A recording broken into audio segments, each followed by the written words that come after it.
High.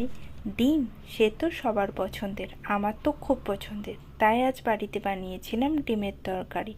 তাই পেঁয়াজ, tomato, capsicum, লঙ্কা কুচিয়ে রেখে দিয়েছিলাম, এর সাথে আদা রসুনটাও ছাড়িয়ে রেখে দিয়েছিলাম। অন্যদিকে তেল গরম হয়ে এলে শুকনো লঙ্কা, তেজপাতা, এলাচ, জয়িত্রী, জিরে এবং কুচিয়ে রাখা আদা রসুনটাও দিয়ে দিতে হবে।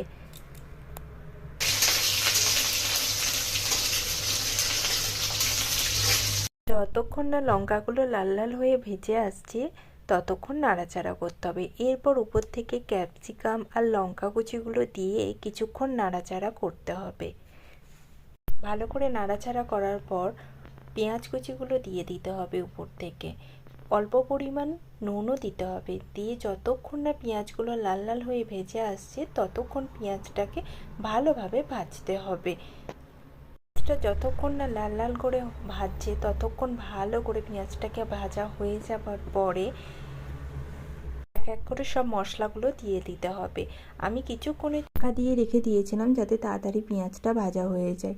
তোমরা চাইলে কিছুক্ষণ ঢাকা দিয়ে রেখে দিতে পারো। এরপর এক এক করে সব মশলাগুলো দিয়ে দিতে হবে। আমি প্রথমে আদা রসুনের পেস্টটা দিয়ে ভালো করে কিছুক্ষণ ধরে নাড়াচাড়া করেছি।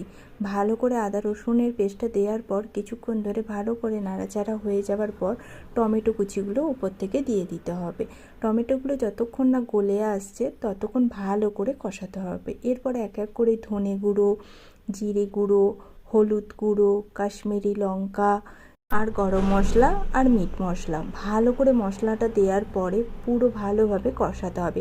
আমি যেহেতু আলু আর ফুলকপিগুলো আগে থেকে ভেজে রেখেছিলাম, মশলাটা ভালোভাবে কষে হয়ে এলে অল্প পরিমাণ জল দিয়ে চিনি দিয়ে দিতে হবে যাতে স্বাদ ও রঙটা খুব সুন্দর আসে। আমি অল্প পরিমাণ চিনি দিয়েছিলাম, তোমরা দিতেও পারো না দিতেও পারো। ভালো করে মশলাটা কষে এলে ভেজে রাখা আলুগুলো ওপর থেকে দিয়ে দেবে। ভালো করে আলুর মধ্যে মশলাটা যেন ঢোকে। কিছুক্ষণ নাড়াচাড়া করার পর মশলাটার অল্প পরিমাণ জল দিয়ে দেবে। জল দেওয়ার পর অনেকক্ষণ ধরে মশলাটাকে ফোটাবে। আমি যেহেতু ডিমের ঝোল করছিলাম ওই জন্য জলটা একটু বেশিই দিয়েছিলাম। তোমরা যদি কষা কষা রাখতে চাও রাখতে পারো, কোনো অসুবিধা নেই। জল দিয়ে যতক্ষণ না জলটা ভালোভাবে ফুটে আসছে ততক্ষণ ভালোভাবে ফোটাবে। দিয়ে অল্প পরিমাণ স্বাদ মতো নুন দিয়ে দেবে তোমরা। এরপর ভেজে রাখা ফুলকপিগুলো আর ভেজে রাখা ডিম, সিদ্ধ করা ডিম আমি যেহেতু একটু ভেজে রেখেছিলাম, উপর থেকে ফুলকপি ডিমগুলো দেওয়ার পর কিছুক্ষণ ফুটে এলে উপর থেকে ধনেপাতা দিয়ে তোমরা নামিয়ে নিতে পারো। তাহলেই তোমাদের রেডি হয়ে যাবে ডিম